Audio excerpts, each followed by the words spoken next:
Hello, everyone. Robert, thank you so much for that wonderfully generous introduction. Thank you, Claudia, and everybody at the Hammer for hosting this amazing evening. I can't believe how many people are here. I wish we could all be in the same room together, but it's really neat, all these pockets all around the museum of people gathering and hopefully having discussions after with one another and keeping this conversation going. I also want to thank, of course, my friends and colleagues at the Nation Institute and magazine for helping to make this night happen. Thanks. I am going to actually start by reading a section of the introduction to the book, and then do more of a talk. So, this is from the intro. What gets me most are not the scary scientific studies about melting glaciers, the ones I used to avoid. It's the books I read to my 2-year-old. Looking for a Moose is one of his favorites. It's about a bunch of kids that really, really want to see a moose. Have you ever seen a moose? They ask. They search high and low, through a forest, a swamp, in brambly bushes, and up a mountain, for a long-legged, bulgy-nosed, branchy-antlered moose. The joke is that there are moose hiding on each page, but you can't really tell at first. But in the end, the animals all come out of hiding, and the ecstatic kids proclaim, "We've never, ever, ever, ever seen so many moose." Now, my son really likes this book, and on about the 75th reading, it suddenly hit me. He might never see a moose. I tried to hold it together. I went back to my computer and began to write about my time in northern Alberta, tar sands country, where members of the Beaver Lake Cree First Nation told me about how the moose had changed. One woman described killing a moose on a hunting trip, only to find that the flesh had turned green. I heard about all kinds of strange tumors, too, which locals assumed had to do with animals drinking water contaminated with tar sands toxins. Mostly, I just heard about how the moose were gone. And not just in Alberta. Rapid climate change turns North Woods into moose graveyard, reads a May 2012 headline in Scientific American. A year and a half later, the New York Times was reporting that one of Minnesota's 2 moose populations had declined from 4,000 in the 1990s to just 100 today. Will he ever see a moose? Then, the other day, I was slain by a miniature board book called Snuggle Wuggle. How embarrassing. It involves different animals cuddling, with each posture given a ridiculously silly name. How does a bat hug, it asks. Topsy-turvy, topsy-turvy. For some reason, my son reliably cracks up at this page. I explain that topsy-turvy means upside down, because that's the way a bat sleeps. But all I can think about is the report of some 100,000 dead and dying bats raining down from the sky in the midst of record-breaking heat across Australia, whole colonies devastated.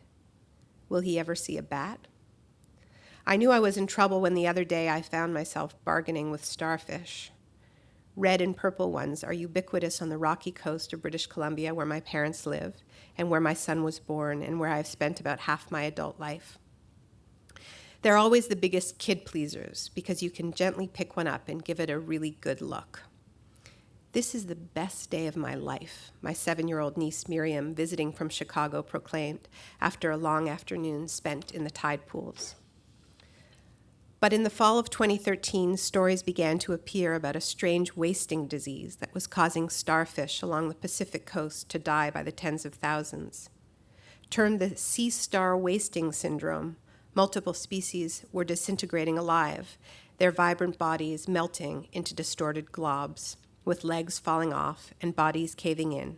Scientists were mystified. As I read these stories, I caught myself praying for the invertebrates to hang on for just one more year, long enough for my son, then 1, to be amazed by then. Then I doubted myself. Maybe it's better if he never sees a starfish at all. Certainly not like this. When fear like that used to creep through my armor of climate change denial, I would do my utmost to stuff it away, change the channel, click past it. Now, I try to feel it. It seems to me that I owe it to my son, just as we owe it to ourselves and to one another. But what should we do with this fear that comes from living on a planet that is dying, made less alive every day?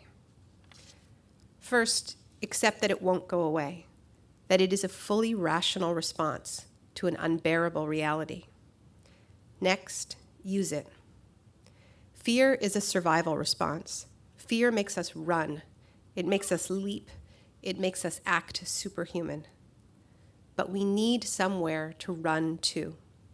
Without that, the fear is only paralyzing.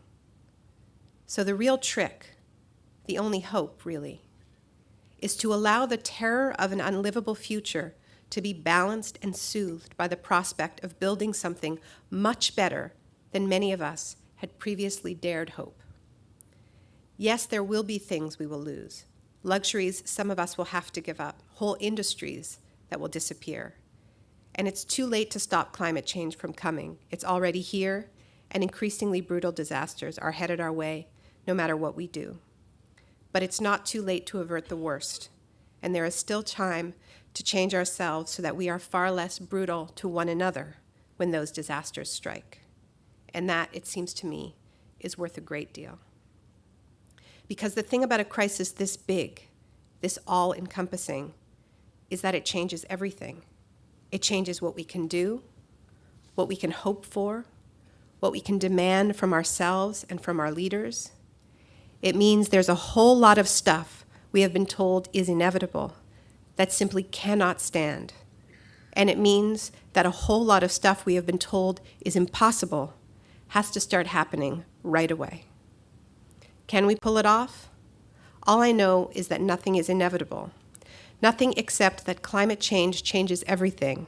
And for a very brief time, the nature of that change is still up to us. So that's the end of the reading portion of the evening.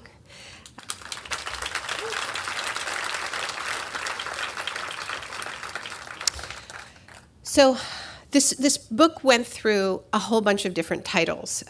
Sometimes titles are easy and sometimes they're really tricky. And with my first book, No Logo, I had the title before I'd written a word. Those were the days. With this book, I went through a lot of different title possibilities, and I ended up with this one because I think one of the things you want from a title is for it to start the conversation where the conversation should start, especially because the first question from journalists is often, why is this your book title? And the reason I think that the idea that climate change changes everything is a good place to start is because we need to accept that we have waited so long and we have allowed greenhouse gases to accumulate in the atmosphere for so long, and because they stick around for a couple hundred years, there are now no non-radical options left on the table. By which I mean that if we stay on the road we're on, our climate scientists and also some of our most conservative institutions, like the World Bank, the International Energy Agency, PricewaterhouseCoopers, they are telling us that if we continue with what they call business as usual, we are headed towards increasing temperatures from pre-industrial levels by between 4 and 6 degrees Celsius, which is around 10.8 Fahrenheit, a 10.8 degree increase. Now, our governments, when they gathered in Copenhagen in 2009, agreed to not let temperatures warm past 2 degrees Celsius, beyond which was considered too dangerous. Now, there was a big debate at the time. I was in Copenhagen, particularly coming from island states, from African countries, saying that 2 degrees was much too much. But yet that is what even the U.S. government agreed to. It would not move beyond 2 degrees. And so now we're being told that we are headed towards 4 to 6 degrees. And all we have to do to get there is nothing. Just keep doing exactly what we're doing. Because of course, what we're doing, though it's called business as usual, is not actually business as usual, because the easy-to-access fossil fuels are running out. So the fossil fuel industry is doubling down on even dirtier forms of fossil fuels. And that means oil from the tar sands, from tar sand deposits in Canada, but now increasingly in the United States. It means gas from fracking. It means lignite coal, which is a particularly dirty kind of brown coal with higher emissions, and so on, higher risks, deep water drilling, Arctic drilling. We're upping the ante. We're taking greater risk. We're emitting more. Our emissions are going up by about 3.5% a year. Our emissions have gone up by 61% since our government started negotiating about lowering emissions. So what this means is radical changes to our physical world. This business as usual does not keep us in the world we're in. It radically changes our world. But scientists tell us that they can't really predict. I have a section of the book on what would a 4-degree world look like, and I got a lot of help from leading climate scientists, including James Hansen, Michael Mann, who will be speaking here, all helped out with that section. But the truth is their models break down. We know we're talking about massive crop failures. We know we're talking about major metropolises disappearing under the waves, everything changing. Now, there's also a growing field of would-be geoengineers who say that it might be possible to avert some of these outcomes if we radically intervene in the climate in the climate system deliberately, by fertilizing our oceans, by spraying sulfur into the stratosphere to try to reflect some of the sun's rays back to space. Now, these are also involve changing everything. They involve tampering with the fundamental workings of complex systems in ways that we cannot predict, because it's impossible to build a model of the Earth's atmosphere, so you actually can't do any kind of reliable experimentation before you would deploy it. So you would be using the world's population as your guinea pigs when you deploy. But many of the computer models show that if you were to use, for instance, the most popular of these methods that gets discussed is sometimes called the Pinatubo option, because you would be deliberately imitating a volcano, the effects of a volcano. What the models show is that it would likely interfere with the monsoons for Asia and Africa. So you would be tampering with the water and food sources for billions of people on the planet. That's pretty radical. So it is not too late to avert these catastrophic outcomes, but the catch is that this also involves changing everything, not about our physical world, but about our political world and our economy, because we've run out the clock on reformist options. Now, the first chapter of the book is called The Right is Right. And what I mean by that is not right about the science, but right about some of the political implications of climate change. I spent an unfortunate amount of time hanging around with some of our leading climate change deniers. I went to one of these Heartland conferences that they have every year, which is just like the Woodstock of climate change deniers. And what's interesting about this world is it's entirely a product of the right-wing think tank infrastructure in Washington, D.C. All the sponsors are the Heritage Foundation, the Cato Institute, the American Enterprise Institute. It's all the usual suspects. And the Heartland Institute, most people only know the name. It's not very well known in association with climate change denial. But in fact, the Heartland Institute is just a free market think tank like all of the others. And when I interviewed Joe Bast, who's the head of the Heartland Institute, I asked him how he got interested in climate change, and he said that he realized that if it were true, that it would be a license for the left to do whatever it wanted. And he said, so we took another look at the science. So in other words, it wasn't that they found a problem with the science. It was that they understood the political implications of the science, and then set out to shoot holes in the science. And many of the people I interviewed at the Heartland Institute admitted that this was their trajectory, that they understood the political implications. Now, it is true that if you are a free market fundamentalist, right, if you believe that that greed is good, that it is the best way to achieve the best possible outcomes for the most people, that government is the problem, not the solution, that it has to get out of the way and unleash the profit motive, however it can. If you believe that there's no reason to have a public sphere, that you should privatize everything, and that you should lock it all in with free trade deals. I mean, this is the ideological project of our age. They've won. We're all living in their world, right?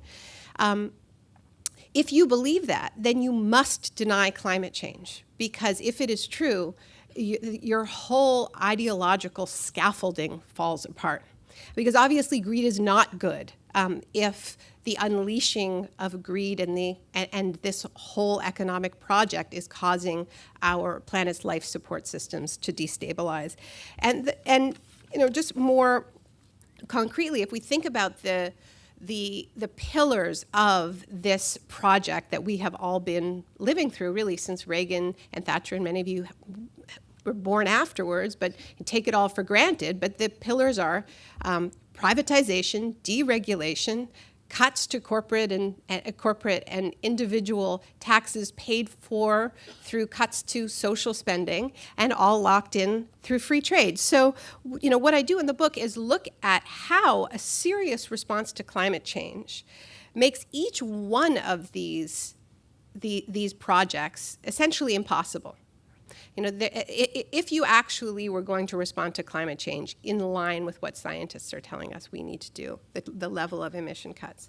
The most obvious one is public spending, right? I mean, if you want to change the bones of your economy, we have an economy built on fossil fuels. It's not some small thing to get off fossil fuels. And now also we've waited so long that the storms are coming anyway. So there's two major kinds of public investment that we need to make if we are going to admit that this is real and that we have to deal with it. One, we need to shore up our public infrastructure, because weak public infrastructure makes us so much more vulnerable to heavy weather. I mean, how many more examples of this do we need, right? But Katrina was the ultimate example of that collision between heavy weather and a weak and neglected public infrastructure, not just the actual physical levees, but we all remember that bizarre moment when it seemed as if FEMA could not find New Orleans for 5 days, right? Where it was just, there was no government, there was no one home, right? Because the government had been so hollowed out by this war on the public sphere, by the successful war on the public sphere. And I always remember that Jonah Goldberg, that was a right-wing columnist, wrote a panicked column saying, during a crisis, we really do want big government to ride to the rescue, right? But that's not what happens anymore, because we have gutted our states in the way that we have. So we need to be spending to protect ourselves from the storms, and we also need to be spending to get off fossil fuels. So that means huge investments in mass transit, and it needs to be affordable, or better yet, free. We need light rail. We need these sorts of big public works projects that have fallen out of fashion. And we need to fundamentally change our energy system. So that's huge infrastructure investment, although it doesn't need to be huge infrastructure necessarily, but it definitely needs to be a very ambitious project.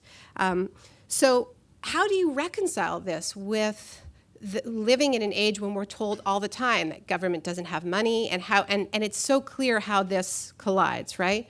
In Greece right now, in the grips of austerity, it's a very climate vulnerable country. It's very hot. It's a little like California, and their fire trucks don't have spare tires going in to fight forest fires. Australia is facing a similar collision between the logic of austerity and the imperatives of responding to the climate crisis. We saw this in England this past year, where there were historic floods, and you've got David Cameron, who's sort of the poster child for the austerity agenda in England. He suddenly loses his religion because his base is going, wait a minute, we're flooded. Where's the government once again, right? And it turns out that Cameron has laid off 1,000 people from the agency that is charged with flood defense in England, knowing full well that this is one of the predicted effects of climate change in the UK. And they have cut at around 300 flood defense programs, and 1,000 more jobs are on the chopping block. And Cameron is so panicked in the face of this angry base that he says, we will spend whatever it takes. Words that people never thought that they would hear from Britain's right-wing prime minister. But you see that collision. There's no way to reconcile the two. Now, obviously, this creates a problem because we are told all the time that we're broke. So that means that we have to go to where the money is. And this flies in the face of another one of those ideological pillars, which tells us that we can't tax the rich. And that moved away from the regulatory principle that governed environmental law up until the early 80s, which was polluter pays, right? And that was the way in which we approached environmental crises up to the 1980 passing of the Superfund Act. But this fell out of favor under Reagan. This became known as command and control environmentalism. And it all became about corporate partnerships and win-win and cajoling corporations to do this voluntarily, right? But I think that clearly this is, if our governments are indeed broke, and we certainly made ourselves a lot broker by bailing out the bankers after the 2008 financial crash, now we can't actually bail out the oil companies and the other polluters from this crisis that they created, which means that they're going to have to help out with it somehow. And I think some of you, or many of you, probably heard the sort of quite remarkable news last week as part of all the climate week around the UN summit, that the Rockefeller family announced that they were going to divest their parts of their family fortune from fossil fuels. And one of their major foundations, the Rockefeller Brothers Foundations, joined the fossil fuel invest movement. More and more, the divestment movement is calling not just for divestment from fossil fuels, but for the money that is currently invested in fossil fuels by public interest institutions like universities, museums, foundations, religious institutions, to be shifted to investing in the next economy.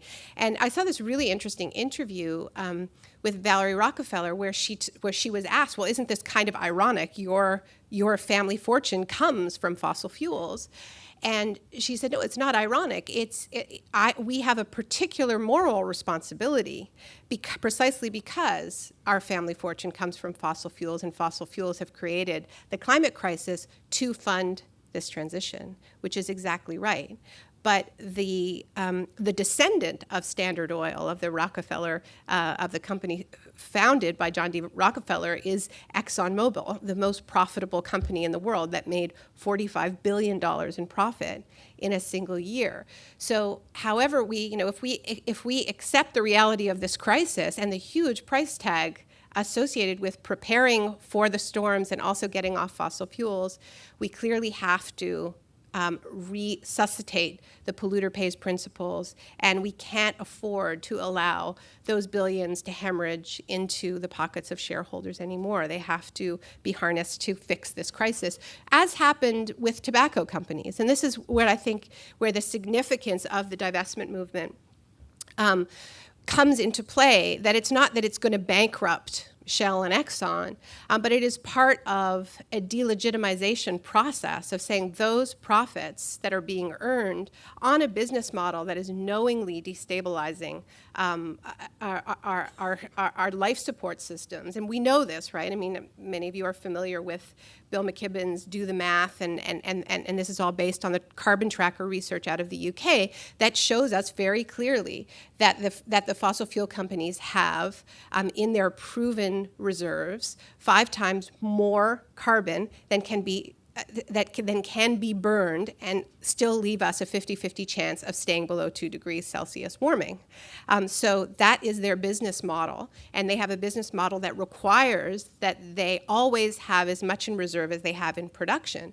This is not a legitimate business model based on the science that we now have. So we need to get a handle on those profits, our hands on those profits, and I think there are all kinds of other ways that we can tax the activities that are helping to fuel the crisis. I think a financial transaction tax would go a long way, because most of that is not going into the real economy, and a lot of it is just sort of fueling the kind of mindless consumption that is at the heart of the exploding emissions.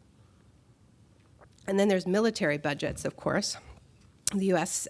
Military is the single biggest customer for those fossil fuels, often waging wars to get more oil, so burning oil to get more oil.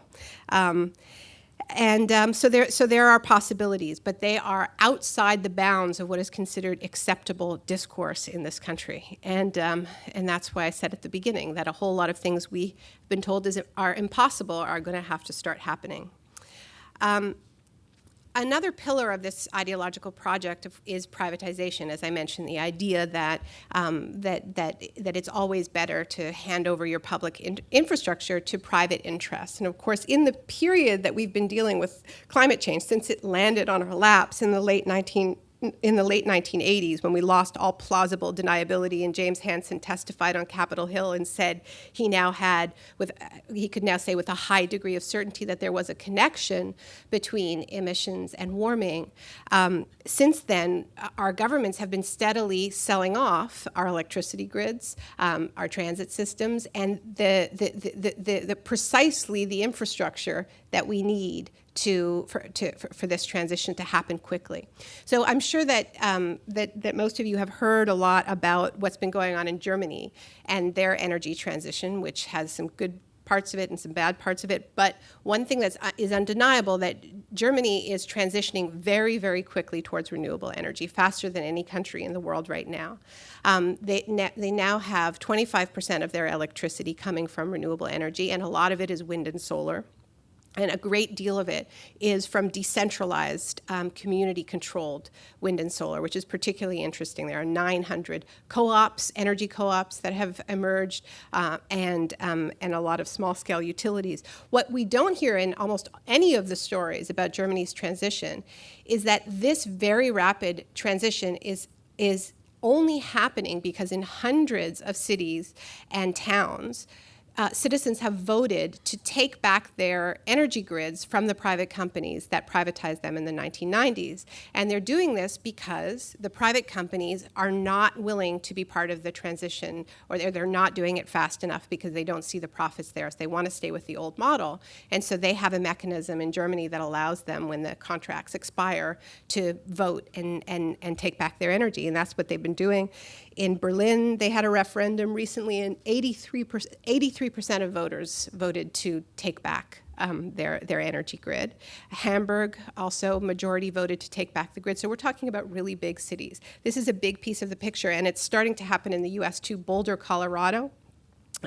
Same thing, Boulder, crunchy liberal city, where everyone wears fleece and bikes around, but it turns out that all of their power was coming from coal. So they went to their private energy provider, a company called Xcel, and they said, we want to switch to wind and solar. It's in line with our values, and the company wasn't interested. They felt that that the old model was still too profitable, and so there have been a couple of referendums in Boulder where people have voted, despite in the first referendum being outspent by a ratio of 10 to 1, have voted to take their energy back, or to explore what's being called remunicipalization. So that's just another example of how doing what we need to do as quickly as we need to do it in the face of this crisis calls into question the pillars of this ideological project that we've all been living under. Now, Germany's transition, the reason why it's controversial is because even though they are switching very quickly to renewable energy, their emissions are still going up. So some people say this is because they have prioritized nuclear, and it shows that you can't do that. But a lot of activists who I know in Germany and policy analysts in Germany tell me that what the real problem is that Merkel though she has put in place some really great incentives for renewable energy, has been unwilling to say no to coal. She's been unwilling to stand up to a very, very powerful coal lobby in Germany. So even as demand for coal starts to dip in Germany, the coal companies are still burning it and then exporting the energy. So it's still counting on Germany's ledger.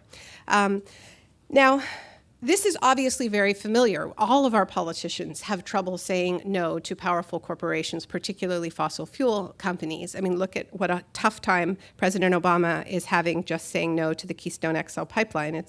We're now well into year 3 of waffling on this question. But what's remarkable, and this is, I spend a lot of time in the final section of the book, is that all over the world, and particularly in North America, you have communities stepping forward and doing what our politicians refuse to do, which is say no to this doubling down on fossil fuels. And we're seeing it in the huge anti-fracking movement, which I know is very active here. We are seeing it in all of these movements saying no to tar sands pipelines, whether it's Keystone or whether it's there are several tar sands pipelines in Canada that also have spawned very strong resistance movements and built unprecedented coalitions between Indigenous people and non-Indigenous people. And it's actually become a site. These battles have become sites for anti-colonial struggles of the kind that we've never seen before. Really what non-Indigenous Canadians are realizing for the first time is that the fact that that First Nations people have protected their land rights over all of these years is the single greatest legal barrier to our government's plans to essentially flay northern Alberta and detonate what James Hansen calls the largest carbon bomb on Earth. And so there's a huge amount of gratitude and an understanding that those rights are rights that are in all of our interests to protect. You know, all of this is, and we're seeing similar resistance up and down the West Coast, particularly as it relates to coal export terminals, because as coal demand drops in this country, the move, of course, is not to stop mining coal, but to mine it and export it to China. But that can't happen without all kinds of new fossil fuel infrastructure, including new railways and big new coal export terminals along, all along the Pacific Northwest. And, you know, the Pacific Northwest has an incredible history of environmental activism and is standing up to this push in an incredible way. They've already managed to block half of the proposals for coal export terminals, and the other 3 are all in trouble. So this is a movement that's having a real impact. And part of the reason it's having an impact is because on the other end, on the export end, where they're taking the coal to, where they're taking the tar sands oil to, or they want to, is China. And China is in the midst of its own fossil fuel resistance because air quality is reaching crisis levels. And so there's a kind of a pincer happening, and it might not even be necessary to kill these projects. It might just be enough to delay them for long enough for China to have its own renewable energy revolution, because there's a lot going on with renewable energy in China. And the backlash against toxic air is so strong that it's really like nothing the Communist Party has seen, well, perhaps since these protests in Hong Kong. Now, this is starting to have, there was just some news this week. This is probably the biggest victory in the tar sands fight where Statoil, which is Norway's huge state-owned oil company, which is very, very active in the tar sands, announced that it was suspending a multi-billion-dollar mine expansion in Alberta in the tar sands. And one of the reasons they cited was uncertainty about pipeline capacity, which is basically a way of saying, well, Alberta's landlocked, and we really aren't sure we can get this oil out once we extract it because of all this resistance across all of the arteries. So this can't be ad hoc, you know. We need governments that are willing to say no to the fossil fuel industry, to refuse to hand out new permits, refuse to open up new carbon frontiers, and willing to spend the money instead on the green transition.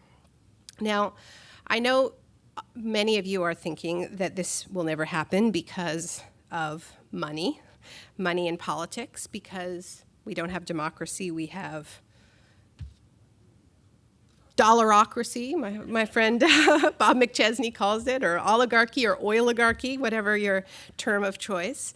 And we've all been saying this forever, right? I mean, this is almost how almost all progressive conversations end.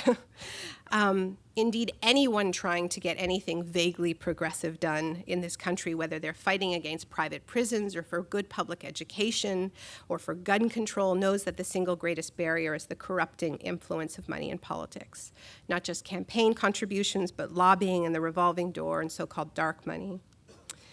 It's the same power that has systematically sabotaged every serious attempt at carbon control. So the question I'm left with, and maybe I'm overly optimistic, is could the severity of the climate crisis, the fact that it puts us on such a tight and unforgiving deadline, the fact that it impacts each and every one of us and no one is exempt, provide the infrastructure for a big tent movement to finally do something serious about it and win? Building a big tent is hard. Progressives have a bad habit of eating their own and turning on one another. But here's the thing. We're already in a big tent. It's called the Earth's atmosphere, that thin membrane of gas responsible for the relatively benign climate to which humans and so many other species have adapted. It's the biggest tent of all. We're in it, and we just need to start acting like it. Now, I'm sure that some of you were a little bit excited about the climate march in New York last week.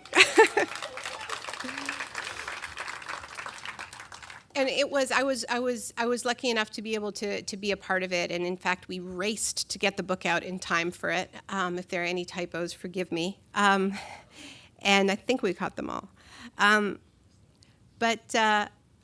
You know, it was perhaps the most remarkable political experience I've ever had. It was an amazing day, and it was an amazing week. You know, everywhere we went in New York, people were talking about climate change. The subways were filled with ads about how we have to do something about climate change. It was like an alternate universe.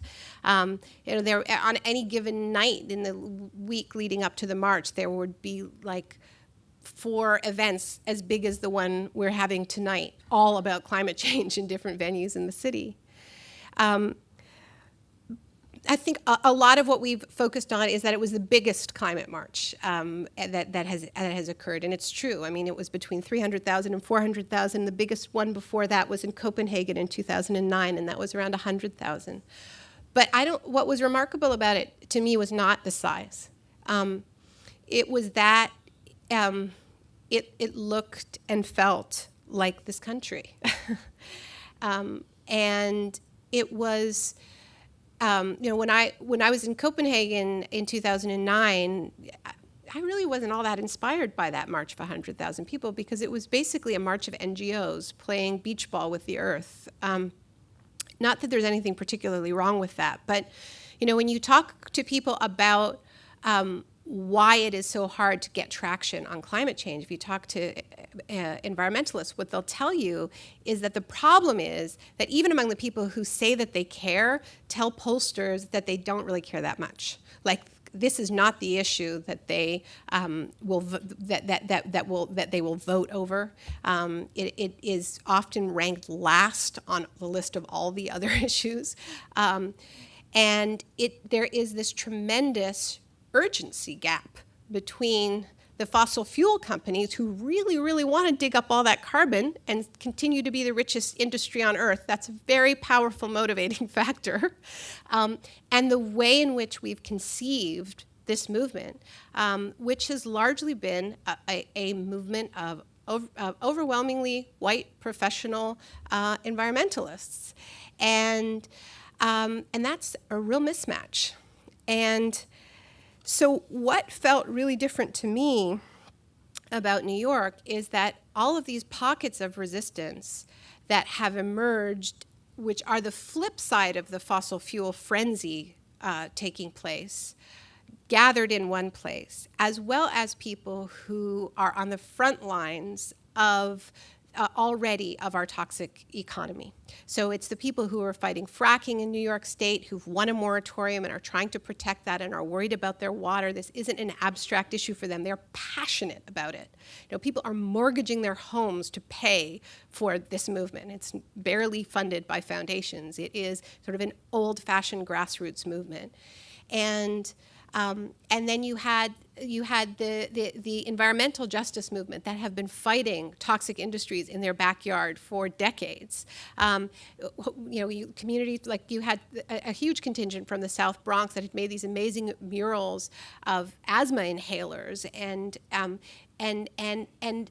there's the stakes for them was the health of their kids and their own health, and also the hope was that these communities could benefit directly from the jobs, from the good unionized jobs that would come from the transition to the next economy. It wasn't abstract, and there was a huge amount of passion. And then you also had the communities that had been hardest hit by Superstorm Sandy because they were in public housing and they were abandoned by the government. Their lights were out for weeks. They're still waiting for reconstruction. And so that urgency gap is starting to close as frontline communities take front and center. And the march itself was led by Indigenous people, many of them from Canada who live downstream from the tar sands and are dealing with the impacts on their wildlife that I discussed at the beginning, but also cancer clusters in their own communities. That's the kind of movement that we need to build. And I say this with all respect to my friends in the environmental movement. They will not be able to do this on their own. This is too big, and nor should they. This is a crisis that affects each and every one of us. We can't outsource it to the environmentalists. It's all in. It needs everyone. So,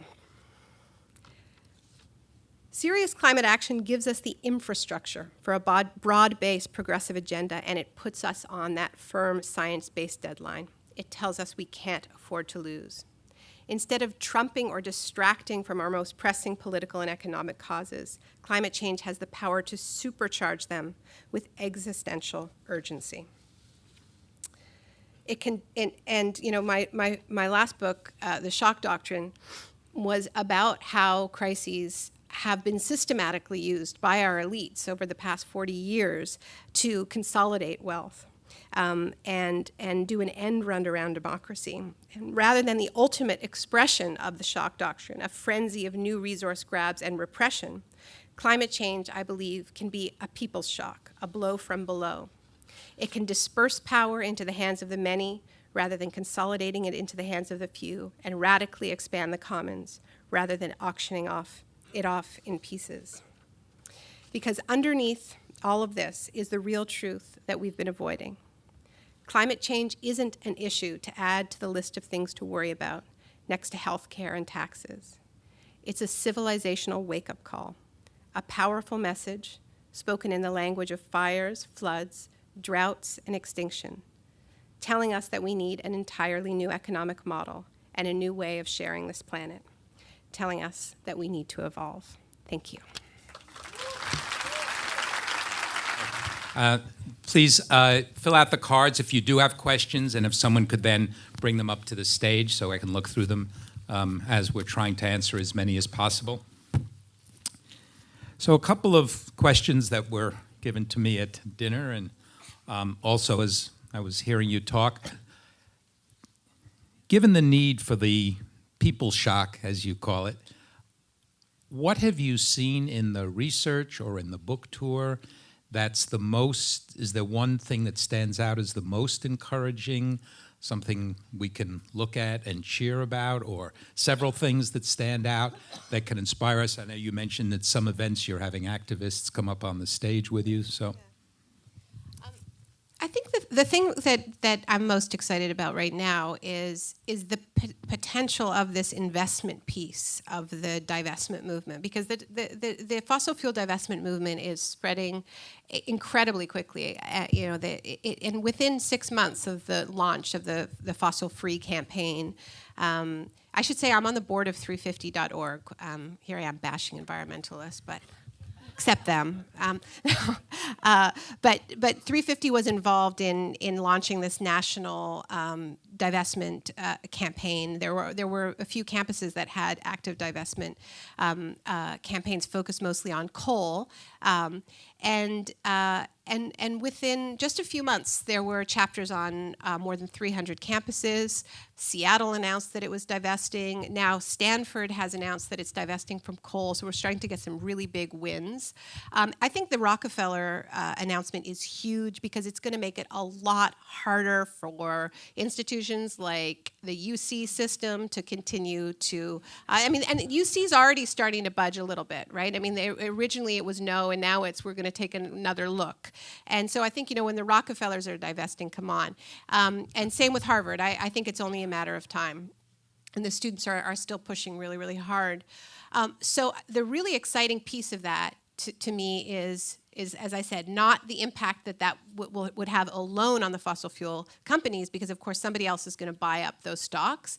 It's what can be done with those resources, which are significant in terms of investing in the next economy now and proving how hopeful this can be, because we have a lot of really great ideas out there that that are languishing for lack of funding or at much too small a scale.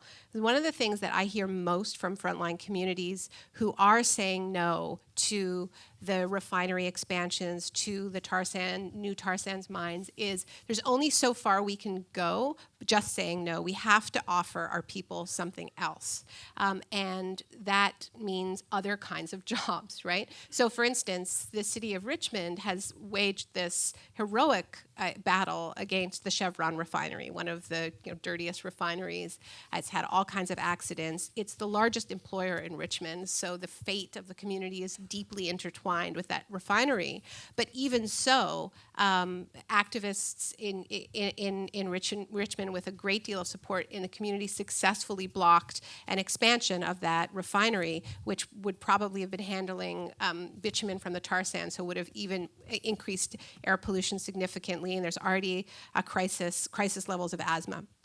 So what they need in Richmond are other kinds of jobs, and they have some great proposals for solar co-ops, and they've gotten one off the ground. But these are proposals that if they had serious funding, they could be really showing the way. In the book and the film that we're making, we highlight the just the power of this kind of transformation on the Northern Cheyenne Reservation. The Northern Cheyenne are sitting on one of the largest unmined coal deposits in the country, and they have been under pressure for decades to dig up that coal.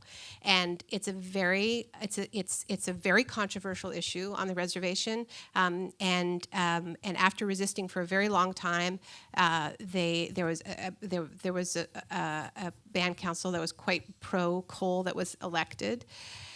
And when I first visited the reservation, I was told by one of the leading anti-coal activists, Philip Whiteman, said, "I can't keep asking my people to suffer with me.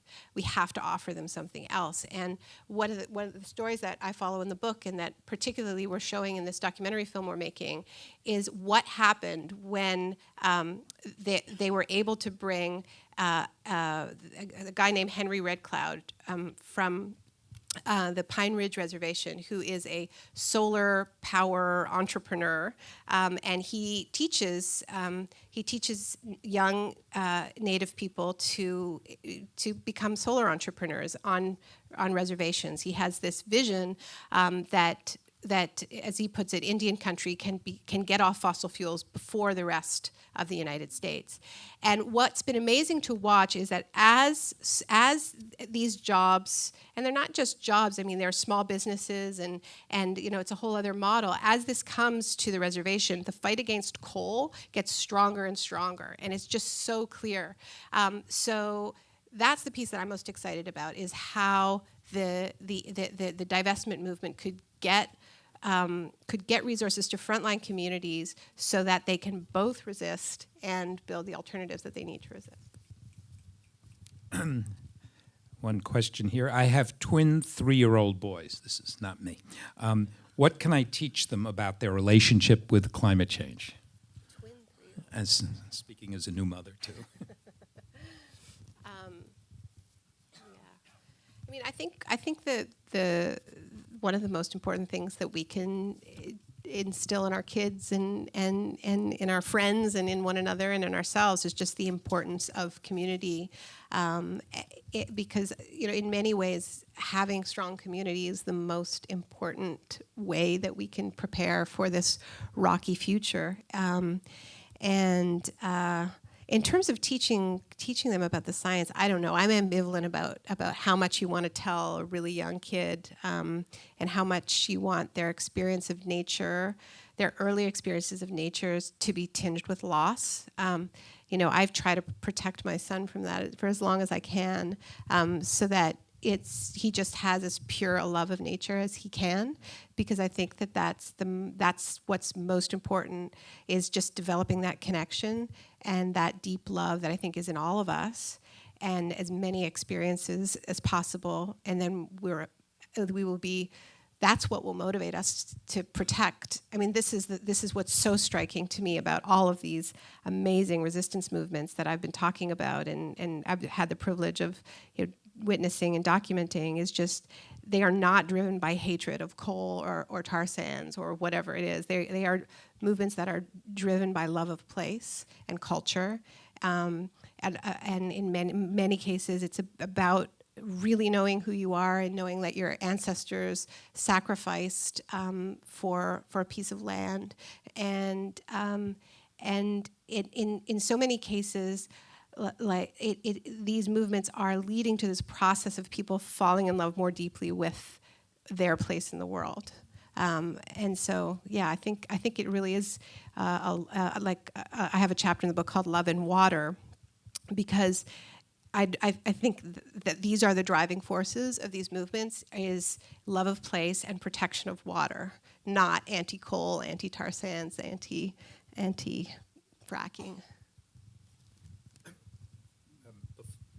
Before I ask the next question about capitalism, it reminds me that books will be sold afterwards in the lobby.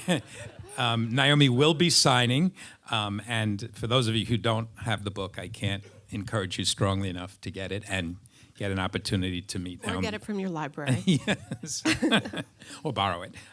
So there's several questions here, and I've had one thinking about it since hearing you and reading the book, in terms of capitalism. So I guess two parts to it.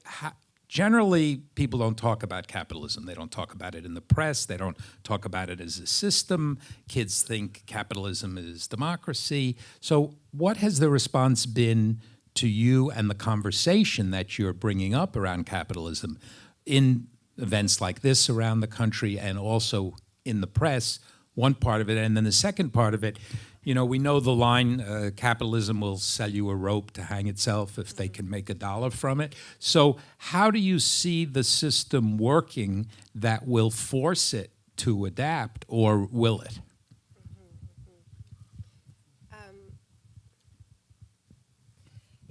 It's funny, the different reactions to the word. Mostly I just get a kick out of, I've been lucky. I've been doing things like going on morning television, and just watching morning television hosts just say the word capitalism makes me smile. It's just worth it just Yay. For that, So capitalism, killing the planet. Tell us more. And I've taken a lot of flack for the title, but it's worth it just for that.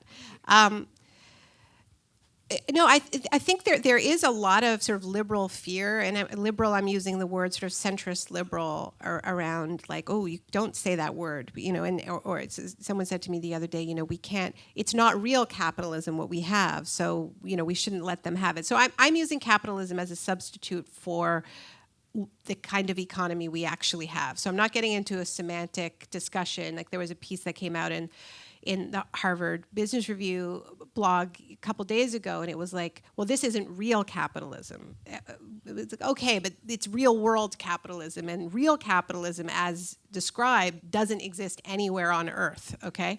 So I'm not having an argument with real capitalism. We're having an argument with real world capitalism, AKA the economy. And I like talking about capitalism because I actually think for a lot of people, what it evokes really is the greed imperative and the short-term growth imperative. And actually, there is a really vibrant discussion going on in this country about the failures of this economic system.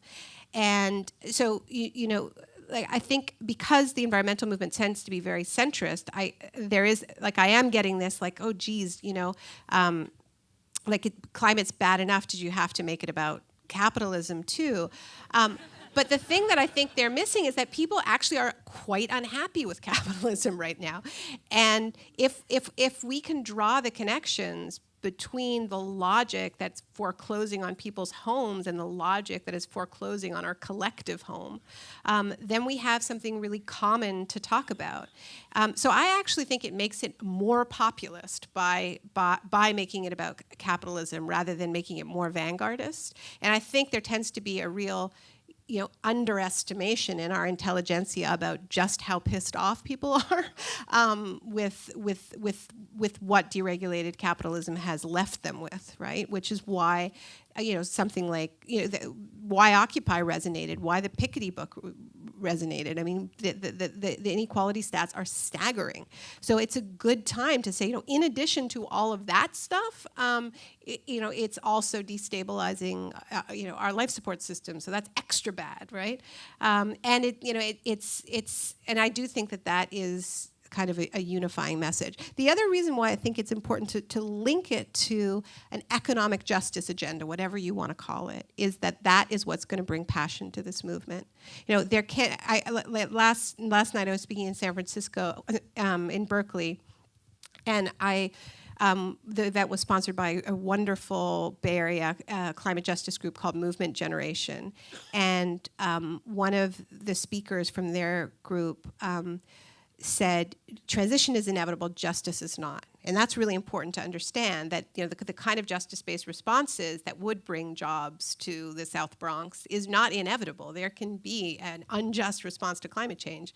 We know that. That's what our system will do if left unchecked. And that's, I guess the answer to your question is, well, how will capitalism respond on its own?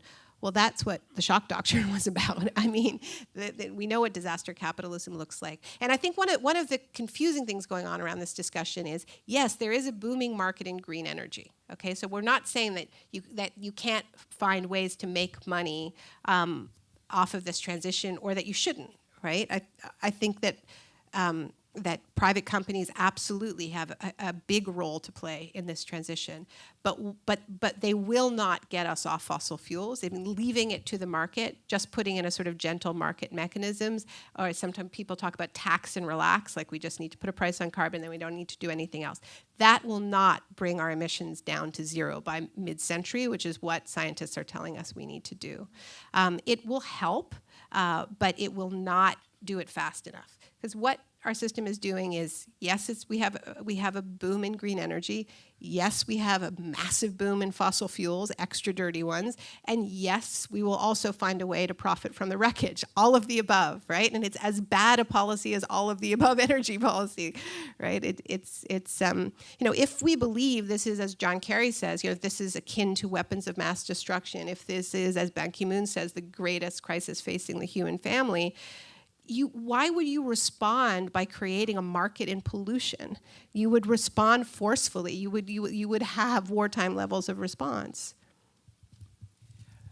And speaking of war, You talk somewhat about a couple of related parts, the relationship of the anti-war movement to the environmental movement, and also the role of the military in terms of pollution and in terms of the environment, and how we make those connections. Do we make those connections? How does the big tent become bigger and include the anti-war movement? No, I think it's a really crucial piece, and I probably should have spent more time on it in the book. And I was actually just talking to Earl Katz, the documentary filmmaker, producer, earlier, about how there is this way in which if we treat these issues as separate, they will draw energy away from each other. So it's not just that they're related, that we burn fossil fuels to get fossil fuels, and kill people to do so. It's also that one of the ways in which we fail to deal with climate is that when there is a more pressing emergency, it will always fall even lower down that list of that urgency. So it will always be trumped by the need to stop an immediate war. And it will always be trumped by an economic crisis, right? I mean, this is what's happened in Europe in the midst of the post-2008 economic crisis. All of these great green energy programs across Europe, with the exception of Germany, in Greece, in Spain, in Portugal, they've rolled back really good renewable energy programs in the name of getting out of debt, in the name of fighting, paying back creditors. Greece is being told that they need to drill for oil in the Ionian and Aegean seas, which is completely insane when their two major industries are tourism and fishing.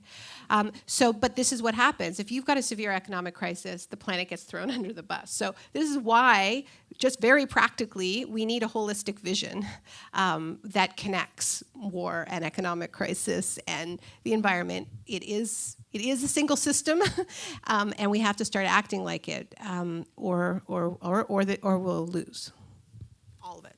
Yeah. Is it true there's going to be a movie? Yeah, that trailer that you saw. The reason we were able to have such rich visuals for a book trailer is because there's actually a documentary film. My husband Avi Lewis, we made a film together in 2004 called The Take. Wonderful film, by the way. And we haven't made a film together since. But this isn't really. We've learned from past experiences that the book was my project and the film is his project. This is how we managed to not kill each other, and so we were able to travel together and go to different. Have this parallel research process, and the film is really exciting to me because it's really a symphony of voices, and it shows. What an incredibly diverse movement this is, and so many of the frontline voices that I'm talking about in their absence get to speak for themselves, which is what's so great about film. So I feel like the two pieces work really, really well together. And Avi actually just finished the fine cut yesterday, so it's coming, great. And we're hoping it'll come out in festivals maybe in January. If we're lucky. Good. Do you talk about India and China, the other big polluters? What's our role? Do we have impact? What can we do, if anything, or how will that evolve? Yeah, I think the first piece to understand is we have to stop using China as an excuse. I think this is a big way in which we sort of tell ourselves we don't have to do anything because what does it matter? China's just going to open a coal plant a week anyway. We need to look at what's happening in China, which is there is this much more vibrant debate about the real costs of economic growth because it's just so breakneck, and they're literally choking on it. And kids are going to school, in pollution masks with cute cartoon characters on them. It's completely surreal, and it is creating, as I said, a real political crisis in that country. And there are huge renewable energy programs rolling out. The problem with China is just everything is huge, so it's both, right? And this is why I think it is so important for countries that had a 200-year head start on emissions to lead, because if we don't, then we strengthen the hand of the forces within China and India that say we have the right to pollute. It's our turn, which we just heard from Modi, I think just yesterday. But we have to understand, he doesn't speak for all of India. There are massive anti-coal movements, and this is one of the things that Avi documents in the film is just the huge anti-coal resistance movements in India, because because of the land impacts. I mean, because of those direct impacts on fishing, and these are toxic industries. So it isn't just the air pollution, and so we need to be supporting those forces in India and China and other countries, and the best way we can support them is by not giving their governments the best argument, which is just like, well, why should we do this when it's our turn and they've been doing it and they're still not cutting their emissions, which is what we're doing now. We're giving that argument to their leaders.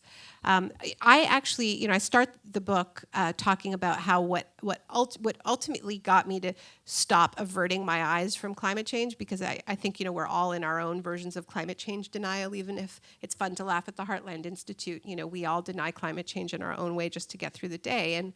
And for me, what finally allowed me to focus on this was a conversation I had with a woman named Angelica Navarro, who is, at the time, she was Bolivia's trade ambassador to the WTO. I met her in Geneva. I was working on a story for Harper's magazine. Interestingly, that story was about reparations for slavery and colonialism. It was about what happened to the reparations debate. And I know some people in this room were very involved in that debate. And the argument that she made to me is that climate change is the best argument that the Global South has ever had for the justice that is owed to them by the unjust colonial plunder. This is Bolivia, right? This is a country who had its gold and silver plundered. As Galliano said, you could build a bridge to Europe on that silver. And the reason for that is that carbon leaves such a distinctive record. We know who emitted what when, and we know who is feeling the impacts first. I mean, Bolivia is so vulnerable to climate change. Its major cities are fed by glaciers, and those glaciers are melting. And they've done almost nothing to contribute to this crisis. So the injustice of it is so severe. Our governments, in theory, have agreed to the principle that there should be an equity-based response. That's enshrined in the UN Climate Convention. It's called Common but Differentiated Responsibility. That means we all have responsibility, but not the same kind. So what Angelica said to me is climate change can be the catalyst for a Marshall Plan for planet Earth. And it was the first time I had heard an inspiring vision for how we can respond to this crisis and how it could be a tool for justice denied. And the scars that cleave our world between our countries and within them are intimately tied to the history of fossil fuels, because it was the steam engine that supercharged the colonial project, and we are dealing with the after effects of that in the form of climate change. But this is really all the same story. They're not different stories. They're just different chapters of the same story. See how we're doing on time. You okay for... Ooh, it's almost 2 more questions? Sure. Okay. What would you say to a geologist being recruited to work at BP?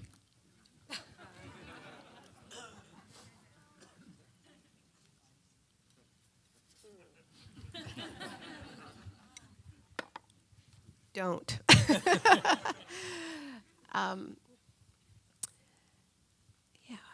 Yeah. I mean, if, I don't know, your life circumstance. It's easier said than done. I mean, I don't know how bad you need the job. I don't know what your other options are. But if you have other options, I think you'll feel better about using your vast talents on something other than helping BP to dig ever deeper under our oceans. And one of the really exciting parts of this movement has been the way climate scientists have stepped out of their own comfort zone and used their incredible brains to try to warn us and to increasingly convey a sense of real urgency with their actions. I was arrested at the protests against the Keystone XL pipeline next to Jason Box, who's a fantastic specialist in Antarctic glaciers, and James Hansen was arrested, and there was a scientist block at the climate march, which was really amazing. Yeah, join them if you can. I don't know. I mean, I'm not saying it's you. You're asking for a friend, right? Do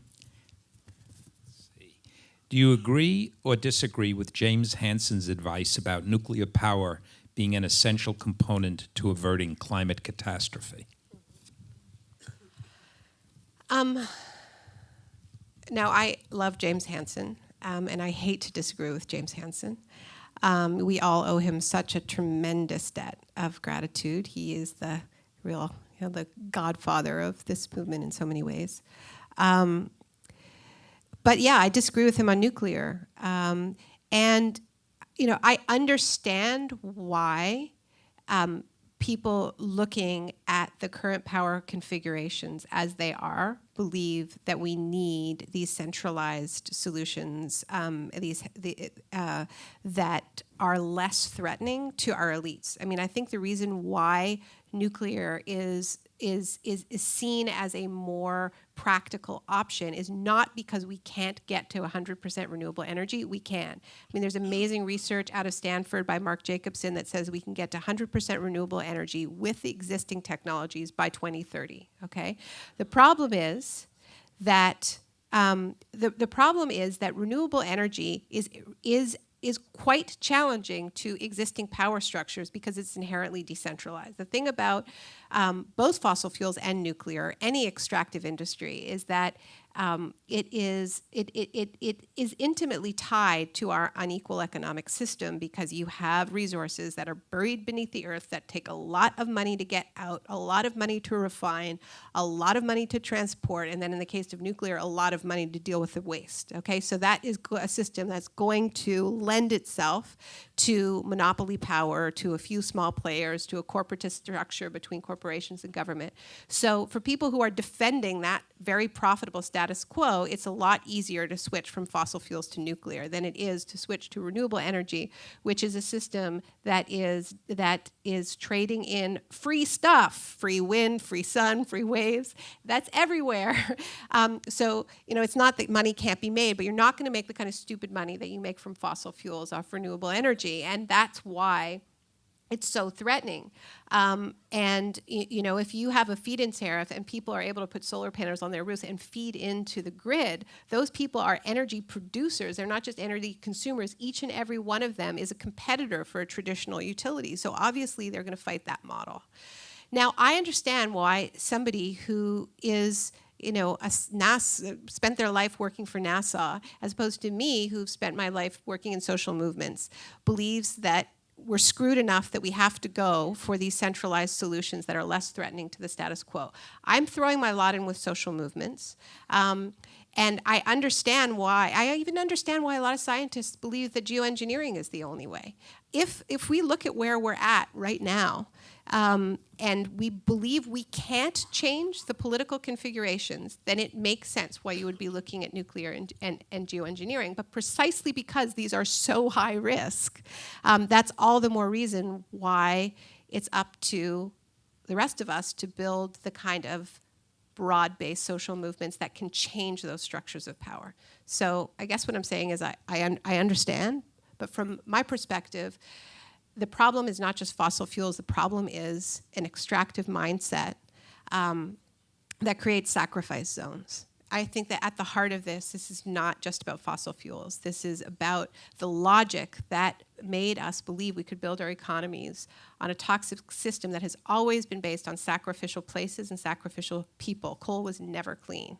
And nuclear demands the same of us. Once again, I am not talking about next generation nuclear in the same way that I'm not talking about, real capitalism. I know that there are people who are saying that next generation nuclear will just run off waste and will have no risk. I don't know about that kind of nuclear. I know about the nuclear that we have, and I know quite a bit about the risks associated with it. And we have to get away from energy models that ask other people to eat the risk. And it is possible to power our lives without sacrifice zones, whether that's dealing with the waste, dealing with the extraction, or the combustion. And I don't think we switch from one high-risk model to another. So,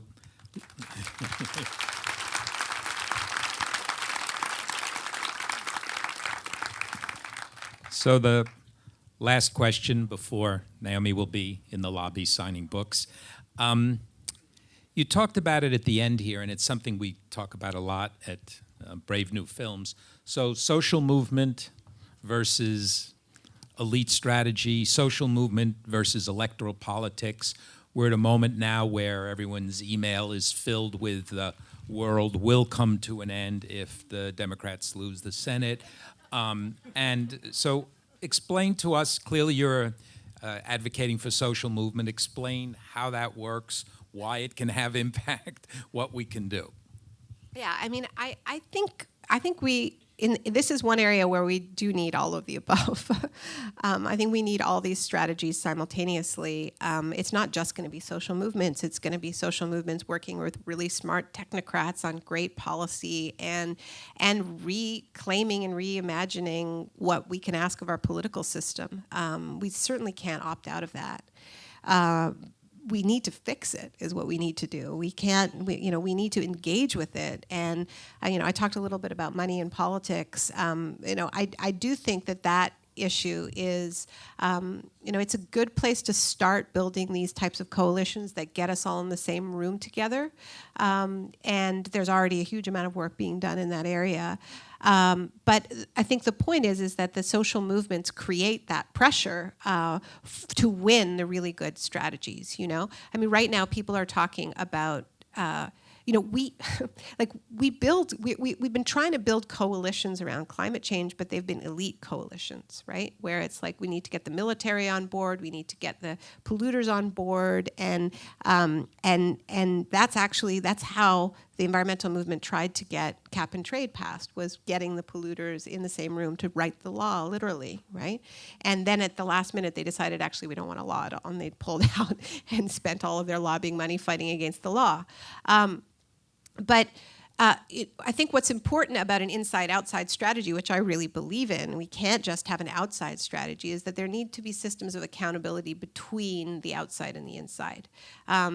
That's what works about the labor movement, is that actually there are systems of democracy and accountability between, at least in theory, labor leadership and labor membership. What I worry about is sort of a kind of a bait and switch, where you have this amazing climate justice movement that is being led by frontline communities, many of them communities of color, that need resources in their communities, that need good jobs in their communities. And we still have like some elite environmental groups that just want to sort of use that energy and say, okay, well, we're going to do this and we're just going to ask for a small carbon tax and that's it.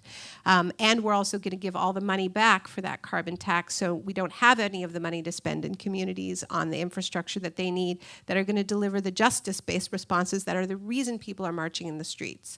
So this is a part of a much bigger discussion about whether there really is a left, whether we still remember how to build social movements, right? Because we know we've so atomized, and we have professional NGOs instead of those social movements, those structures. I mean, this, I think, is something that we really have to remember, and I know that it can sound a little hopeless, and maybe this is a question we should have started with and not ended with, but that ideological project that I was talking about, that war on the public sphere, has been enormously successful.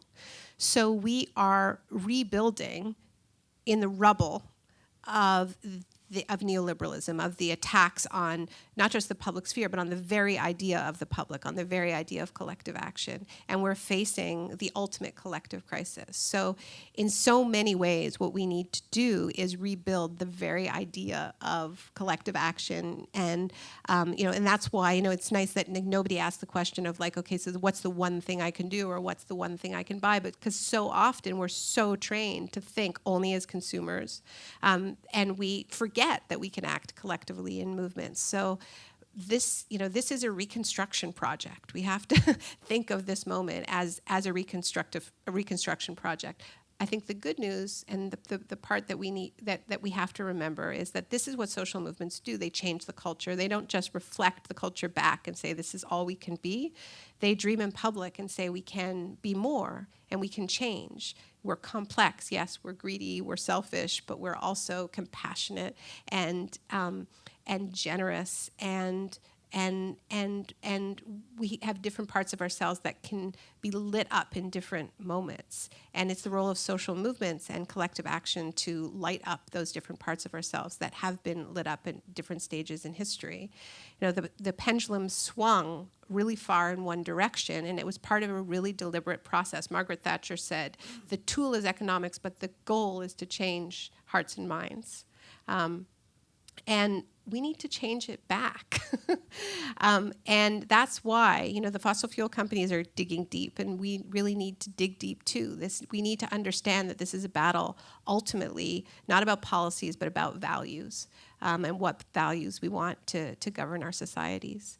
And, look, it's big. Thanks, everybody. Thank you.